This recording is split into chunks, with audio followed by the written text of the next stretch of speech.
Welcome to NewThing Online Training. It's great being with you today, and I'm grateful that you've made time to be with us. I know that we wanted to go live with this content earlier, and you got an email from me saying there were unforeseen circumstances. Well, that's true. When a whole bunch of people get sick all at once, I guess you can call that unforeseen. So make sure to send some get well wishes to John Ferguson and Jeff Boris through Twitter and Facebook. That being said, I'm very happy to fill in and make this online training happen. And I want to say hello to all of our NewThing people in places as close as Chicago and as far away as India.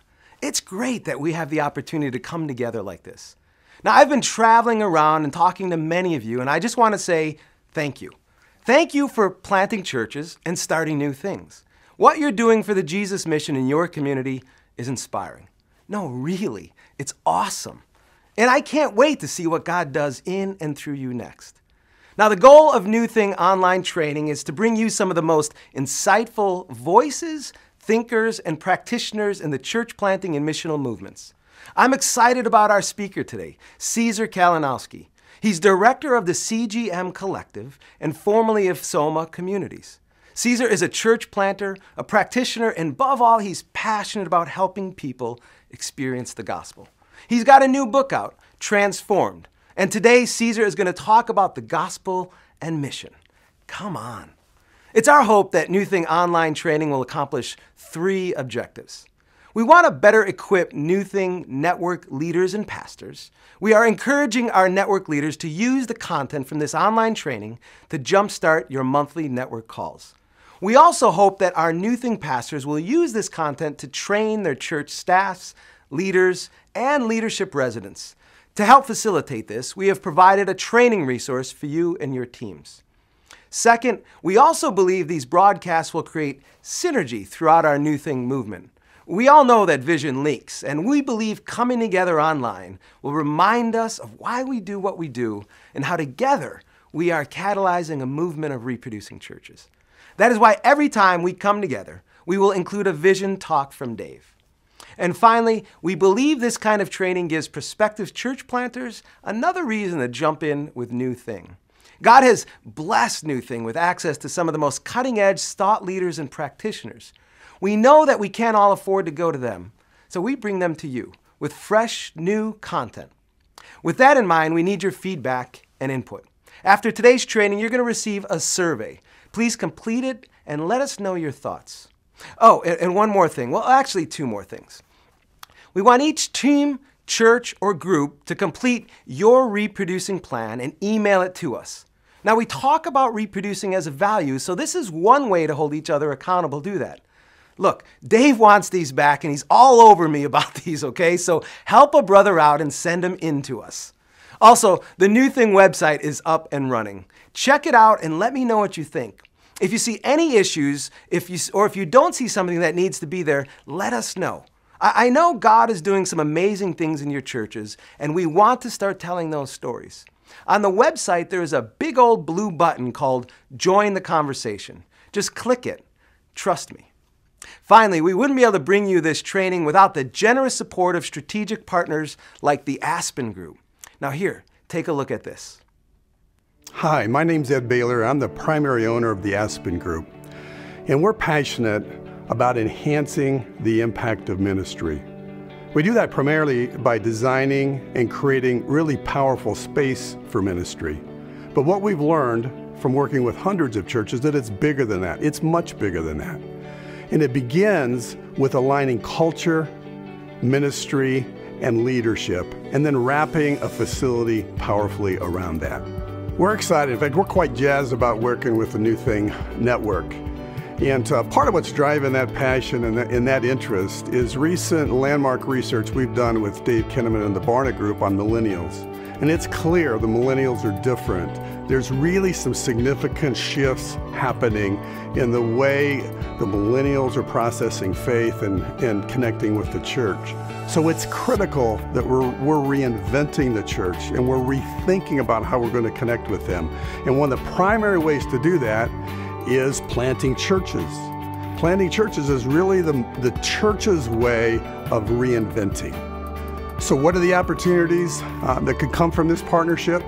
We read in the Old Testament that my people are destroyed for lack of knowledge. And we're learning and working with the church planters and in working with the NewThing network that the key challenges in planting churches, or for the key challenges for church planters, are isolation, challenges with finance, understanding how to engage the millennials' new thinking about faith, and also just how to develop and create teams. And at the Aspen Group, we've worked with hundreds of churches, and we're conducting significant landmark research, as I mentioned, and we're going to be able to bring that content, we're going to be able to bring that knowledge and partner that up with NewThing's effort to better equip you as church planters. Hello, NewThing. I hope you're doing well and keeping warm wherever you are all over the world. We are experiencing a heat wave here in Chicagoland. Today it is a balmy 42 degrees. This winter, I'm telling you, it's just been brutal. But we are tough. We are really tough. We're going to make it. Anyway, got some great stuff coming up from Caesar just for NewThing churches. But before we get to that, I want to talk to you about something I believe is particularly important for all of us in NewThing. And that is your church scoreboard. What you count and why you count it. A couple of weeks ago, I published a free ebook through Exponential called Keeping Score, How to Know If Your Church is Winning. Now, my motivation for creating this resource was that I find lots of leaders who seem confused about what to count and ultimately what does count when it comes to the mission of Jesus. All my suspicions were confirmed when I talked to Warren Bird. If you don't know Warren, he's the director of research for Leadership Network, really bright guy. He did this interview with 104 pastors that he identified as some of the most innovative churches anywhere in the world. And so I asked him, what were some of your takeaways from those conversations? And he told me this. He said, Dave, the most significant takeaway from all those conversations is this. The pastors of those churches are looking for a new kind of scoreboard, a way to count and know for sure if they are winning. Well, I think one of the big issues regarding a church scoreboard is trying to figure out what to count and then what not to count. I was talking to Brian Mall from Forefront in New York City last week. And Brian told me his whole staff is reading Keeping Score because they've been on kind of this journey trying to figure out, okay, what do we count? And I think maybe you'll be able to relate to his experience. He said at first we did the typical thing of kind of counting nickels, noses, baptisms, small groups. And it was good, but we kind of as a team just felt like that wasn't enough. We didn't really know for sure if we were actually winning. So he said then they literally started tracking everything, a whole bunch of stuff in addition to the nickels and noses. We counted dinner invites. We counted games of basketball we played with non-Christians, emails sent to newcomers, time behind the computer versus time with people, the number of conversations we were having with different kinds of leaders like A-level, B-level, or C-level leaders, they called them. He said we even tried to track intangibles like patience and kindness and joy. But then he said we wound up kind of just exhausted, discovering we were slowly becoming just legalistic with all of these numbers. Well, I think what Brian describes is a typical pattern, not knowing what to count or then counting too many things. I describe this as confusing the scorecard with the scoreboard. Confusing the scorecard with the scoreboard. Let me illustrate. I remember the first Major League Baseball game I went to when I was a kid. It was at Wrigley Field, and it was the Chicago Cubs versus the St. Louis Cardinals. And I think I have two memories from that game. First, I remember my dad buying me a scorecard. He bought me this scorecard, simple fold with a pencil. And as we entered the park, he was going to show me how to score the game. We sat down, and he showed me how to keep track of everything that happened with simple abbreviations. Some of you might be able to remember this, or maybe some of you even have done this or did this with your kids. Like AB would be a bat, so 1B would be a single, and 2B is a double, 3B would be a triple, on and on, RBI, runs batted in, on and on and on. All kinds of stats, all on that score card. That was my first memory. My second memory was my first glimpse of the field. And I remember when you come up to the tunnel, if you've ever been at Wrigley, there's kind of this explosion of green, the green grass on the infield, and the green of the ivy on the outfield wall, and then the giant green scoreboard in center field. And of course, the old hand-operated Wrigley Field scoreboard stood in complete contrast to the scorecard that my dad had bought me.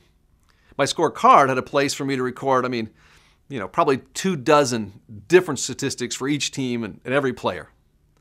The old scoreboard had only a few numbers, and the clear priority on the scoreboard was one statistic, and that was runs scored. It showed how many runs each inning, and then how many runs for the whole game each team had. Even as a kid, the scorecard, it was fun, but was at first very confusing. But the Wrigley Field scoreboard was very simple, very clear. The scorecard gave me all kinds of information. The scoreboard clearly told me who was winning. And by the way, it was never the Cubs. Couldn't resist. Okay, so how do we create a scoreboard that shows us the things that really count and what it is that counts? What helps us know if our churches are winning? Well, I identify 3 simple metrics in the book that I think we should count. I talk about disciple making, I talk about mission, I talk about movement making. Those are the 3 things: disciple making, mission, and movement making. We don't have time to go on all of those, but the third metric of movement making is all about reproduction. And that's something that's very near and dear to every NewThing church. Well, and this is why at our last NewThing gathering, we introduced this tool called My Reproducing Plan. And I know Patrick was talking to you about this. And we really do. We want every NewThing church to have a reproducing plan every year. This simple tool will help you think through how to make sure you are a reproducing church, that you are doing the stuff that ultimately counts. So if you don't have one of these, and you haven't filled it out yet in your church, My Reproducing Plan, go to our new NewThing website and go to the Resource tab, and it's all right there, just in a PDF format. I believe this is an important step, maybe a first step for you in creating a scoreboard that counts for what matters most and how we can win in the Jesus mission, and that has to do with reproducing and movement making. So make sure you do this, make sure you get this back to us, okay? There you go. We have lots of great opportunities coming up very soon that I would love for all of you to be a part of. Let me just bring you up to speed on a couple things. Exponential East, April 27th through May 1st, just 2 months. Many of us will be gathered there in sunny, warm Orlando. We'll be having our NewThing gathering on Monday morning, April 27th. We'll start at 9 a.m. We'll go through lunchtime. Go to the NewThing website again to register for this free, exclusive, only NewThing event. I'm really excited about this because we're really wanting to focus on leadership development and leadership residence. We have Mac Lake, who's the visionary architect for the Launch Network, speaking. I believe, okay, because I get to travel a little bit and hear from people, I think Mac is the premier thought leader right now in the area of leadership development. He has some stuff I really want you to hear. In addition, we're going to have vision, huddle, skill, and of course, lots of fun. This is for your entire staff of your NewThing church, your entire staff. So make every effort to be there. And quite frankly, if finances are an issue, check with Patrick, check with your network leader. Let's brainstorm ways so we can get everybody to Orlando. Now, while you're enjoying the Exponential Conference, we also need each and every one of you to be scouting out leadership residents. There's lots of people that are there who are thinking about planting a church. So I want you to look for conversations with people and even take a turn at the NewThing booth, hopefully identifying some of those top 5% leaders to invite to our NewThing After Hours event at BB King's on Wednesday, April 30th. Now, if you haven't registered for this, go ahead and do that right now. Go to our website and do it. We want to pack the place again. Now, there is limited seating at BB King's, and if you remember last year, we sold out. So go ahead and sign up now. But remember, at this event, we need you to be scouting for leadership residents, people who will be planting churches. Are you up for that? Hope so, because we need to. We all need to be thinking about that. All right, now we're going to hear from our good friend Caesar, and then at the end of this session, we'll be back, hopefully with some Q&A time. And thanks, and enjoy.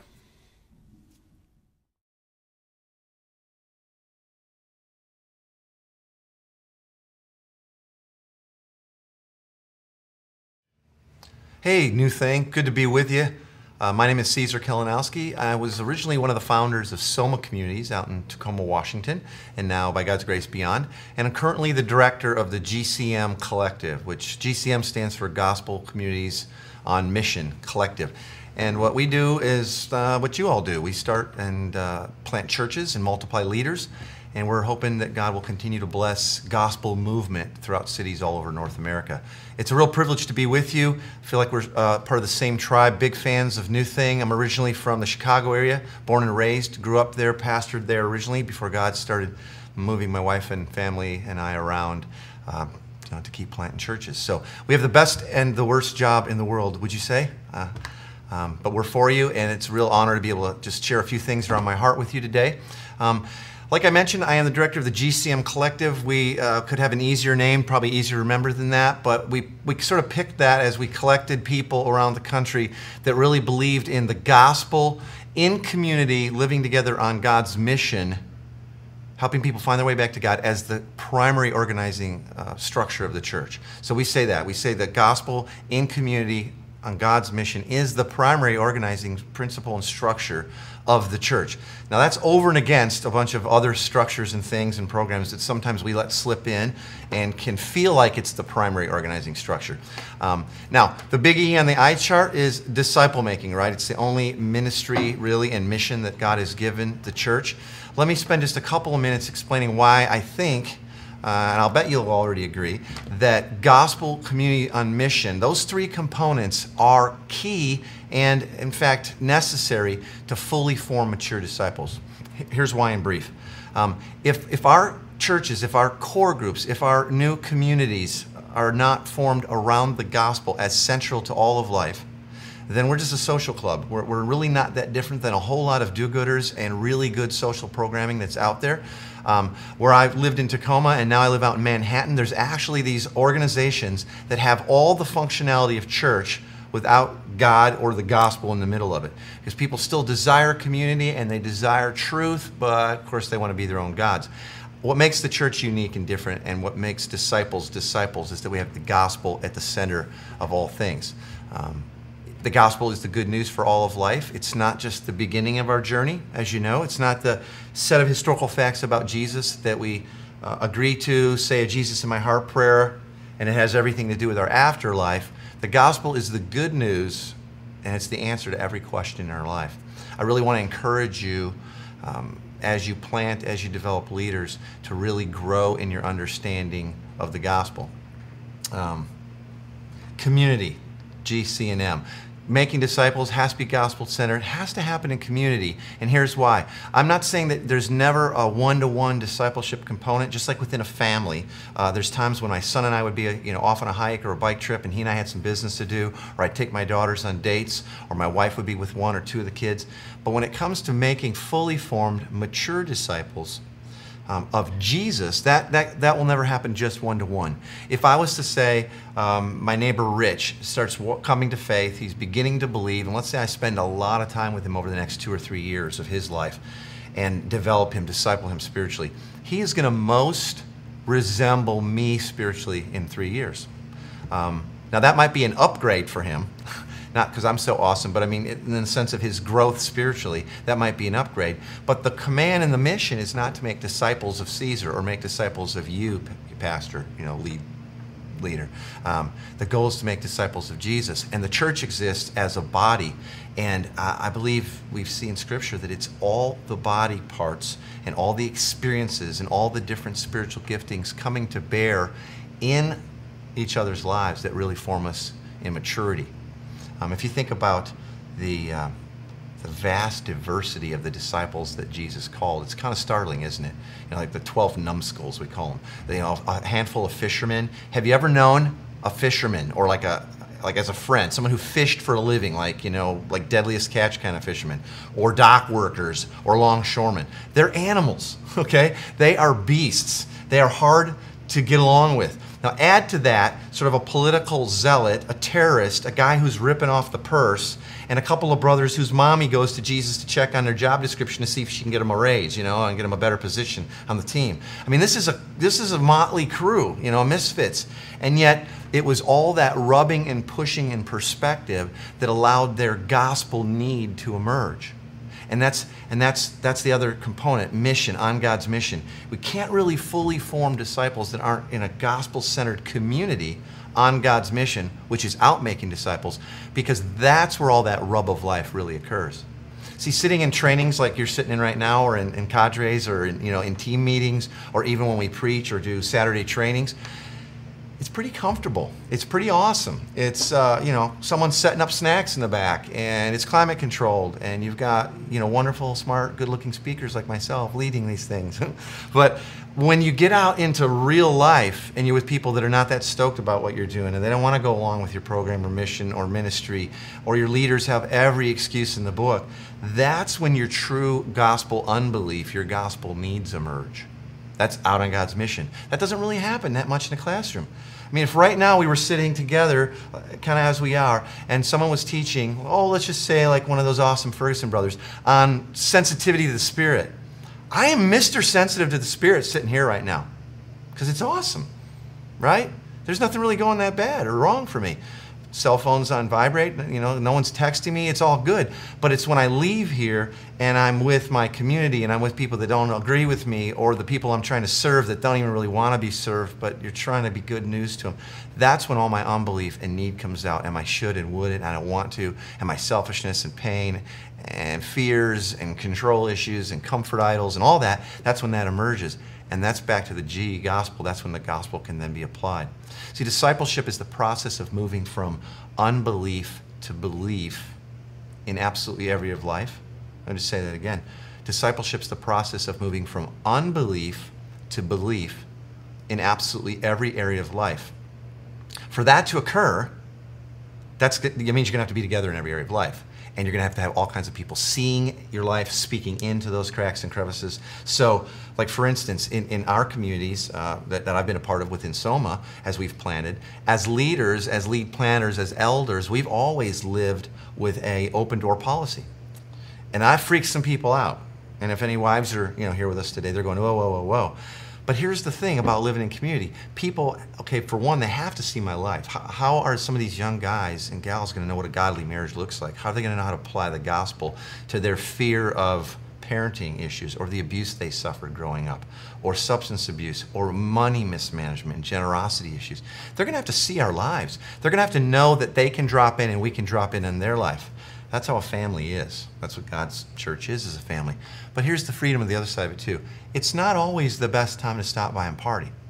There's times when my wife and I might be sitting around, let's say, watching, romantic comedy, having a little wine, and ding dong, someone will come by from community. They know they get to, but they also know that I get to say, hey, not the best time. I'm kind of here, hoping for a happy ending. So this is, how family life goes. But the fact that they know they have that access, and they do have it most of the time, and the fact that really there's not much I do in my life as a leader that I can't have other leaders and disciples in tow, makes all the difference in the world. Gospel, community, and mission, okay? Now, I want to suggest that's the best way to plant churches, okay, is that we start small communities. Now, I know there's all kinds of ways we start church plants, and I'm for them all, okay?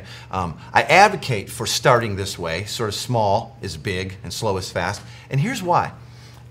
If you cannot, I guess I'll go to the negative first. If you cannot lead a group of people, like first off your family to multiply disciples, and then bring others into that sort of oikos, that orb of gospel life and community, and to a point of multiplying and developing other leaders, why would you ever want to start up a Sunday service, let's just say, if you can't do job one, which is make disciples?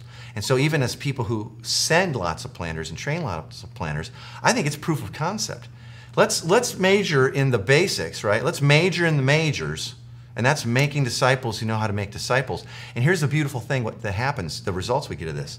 For one, we're not burning through tons of cash on buildings and setup and staffing and all that from the get-go until we're making some disciples. But then as those multiply and proportionally grow, see, so does the community and the community capacity. And your leaders are proven in the field as they grow proportionally to your community size. So instead of having to have leaders that can sort of jump into the stream, paddling, as fast as you learn to paddle, and sometimes you don't want to paddle that fast, but they have to hit it, right? They have to hit it running. They're actually being developed in community as maybe they came to faith, they're being discipled, now they're taking a missional community, a group, and they're leading them to make disciples, and you're watching, and you're paying attention to who's got great character, great capacity, and seems to have a calling beyond just their own community, but for maybe the larger community. And see, that's one of the best benefits of I think, planting this way, where we multiply gospel communities on mission, is that not only is there proof of concept, these leaders can lead, there's people following them, there's fruit, but they are growing proportionally, and your elder base and your leadership base is going to emerge so beautifully and organic and pre-tested. And here's what we've seen, is that as these missional communities are multiplying, and they're, say, in a certain part of town, they're in the same maybe area, and they've grown out of each other, it is never a problem to figure out who the elders of that community are. You just ask the people, and you can watch their lives, and you say, who's your elder? Who's your older brother? Who are the leaders in this community that you trust, that if you were to pass on, you'd say they could raise my kids? And everybody will point to the one or two. And you'll have the proof. You'll know it. You'll have seen it. It won't be, I wonder, you know, and they took the courses kind of thing. They'll have actually proved it by their lives. And that's a beautiful thing that you don't get unless we start small, right, and let that grow. Let me give you some takeaways, okay, on some of this stuff. 3 things from this. I would suggest treat your core, treat the beginnings of your church, or wherever you're at with it, treat your church plant as family, okay? Literally as family. We know from Scripture that God's dominant picture of the church is his family, right? We have a father who sent a son to take a bride, to have many children and fill the earth with his glory. That's who we are. And in our experience, we have found that when you lead your church, structure your leadership team, your elder board, all these things as family, and you begin to solve problems of money and staffing and structure and size and pace based on, well, what would a healthy family do? It's amazing at how it answers itself. You know, like, well, how much should we pay this new couple coming in that's going to take this part of ministry on? Well, what do they need? What would a healthy family do? Is it based on hierarchy, or is it based on need? What time should we have services? Should we double? Should we add a second service? Should we multiply these communities now? Should we install these people to leadership in this part of town? Well, what would a healthy family do? What would a brother and sister do in these situations? When it comes to discipline, when it comes to growth and development and trying things out and letting leaders kind of stretch their muscles and try new areas, well, what would a healthy family do? It solves so much. We've literally just made that sort of our question to everything that we start facing as a team, as a staff, as a core. Okay, well, wait. What would a family do? And sort of add to that, what would a family do that has God as their daddy and Jesus as their brother? So we own it all. There's no rush. God is great, and we don't have to be in control. What would God's family do? Versus what would a leadership structure, hierarchy kind of business model do? So that's the first thing I'd say. Next thing, this kind of comes back to the gospel again. Years of planting and motivating with all kinds of great tools and leadership takeaways from conferences and books and studies and video series. Let me just tell you this, major in one thing and it will solve all your problems and expand your ministry and your own heart and life like nothing else. Major in the gospel. Grow yourself, your family, your leadership team in what we call gospel fluency. Okay, there's a difference between biblical literacy and gospel fluency. Okay, knowing a lot about the Bible, awesome, but that doesn't necessarily produce the fruit of the gospel. But when we become gospel fluent, meaning we know how the good news applies in context to every bad news problem in a person's life. Or when a staff member or a fellow team member is kind of getting sideways on an issue, that's an area of unbelief. There's something they're not believing about themselves in light of Christ, or that's true about God and his provision. Well, what's the good news for that? Grow in your gospel fluency. And I tell you, it's like almost everything else begins to wash away. We're this family that has good news for all of our bad news and sinful weirdness and challenges that come up, and we live as a family that has this fluency. Now, shameless plug, because it's shameless because I think it's awesome. I was privileged to help develop this thing called the Gospel Primer. It came out of like years and years of just life in leadership within Soma communities. My brother Jeff Vanderstel had such a big hand in a lot of these concepts. I was privileged to write it down and put it out with Missio Publishing. I'll just quickly show it to you. Boop. I'm not ashamed to show it to you because this is an 8-week study put out by Missio that you would take either a core or like a missional community group of people through, and they go through 8 weeks together, 7 days a week, sort of baby stepping through like 8 different lenses of how to understand and apply and live out the gospel in like kind of every area of life. And this thing's been blowing up amongst church planners and people just starting missional communities and rapidly multiplying. And they're finding that the gospel centrality for them has been accelerated like amazingly. So you're not going to just become crazy fluent in something, in another language, as it were, in 8 weeks. But I really could highly recommend that you check out the Gospel Primer. Keep that central, okay? Really grow in your gospel fluency more than your leadership chops, all right? Third takeaway, be sure as leaders that you and your life and the way you live as leaders and as husbands and wives, you set culture and ethos for the whole church. It can't be, this is our vision and values, but our ethos is something else. And I'm not talking about just on Sunday. I'm talking about when it comes to pace and a sense of sort of gospel urgency that your church has. You set culture and ethos, and you set pace and urgency for your folks. If you have a great gospel urgency at a healthy pace, though, so will your people. If you're like just sawing down trees and knocking down, barriers and climbing every mountain and leaving a trail behind you, that'll be the pace of your church, and the culture will be carnage. If you set a familial culture and ethos for the church, and this is how we deal with people, and this is how we love through sin and weirdness, and how we promote leadership, and how we send, and how we gather, and all that. If you set that culture and ethos by your life versus dictating it or a vision statement, that will really take root. So there again, over many church plants and helping a lot of leaders going, that's a big one. You in your life will set the culture and the ethos of that church. And not by what you say, but by what people see in your own life. So if you feel too crazy and too busy, say, to live in a gospel-centered community on mission as primary, I'm going to say check your pace. Check your own heart. Because you're modeling something that's unsustainable by the vast majority of your folks. Make sure they could replicate your life that they see. Okay? So I want to thank you for this time. I'm very encouraged by all that's going on and the great blessings that God's been pouring into NewThing. I believe He will continue to do so as He finds you faithful. We'll be praying for you. We're grateful, and hopefully we'll see you out there. Bye-bye.